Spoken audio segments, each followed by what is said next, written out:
fix Use Secure DNS, this setting is disabled and manage browsers Chrome.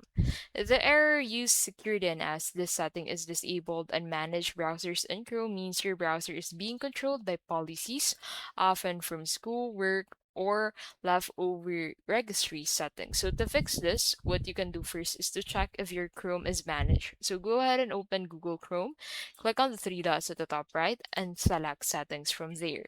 And then once you're on the settings, go ahead and scroll down. So if you see your browser is managed by your organization, policies are active. Another thing you can do is to go ahead and remove Chrome policies. So click on Win R on your keyboard and then type reg edit and then click on enter.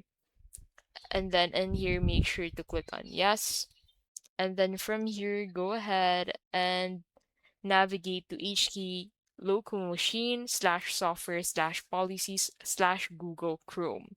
And then from there, look for Hey key current users, software, policies, Google Chrome. Delete any entries related to Chrome, restart Chrome, and check if security DNS is enabled. Now, the last thing you can do is to go ahead and reset Chrome.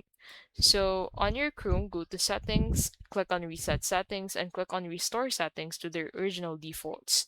This clears policies tied to accounts or extensions. And that is how you can basically use secure DNS. This setting is disabled and manage browsers Chrome.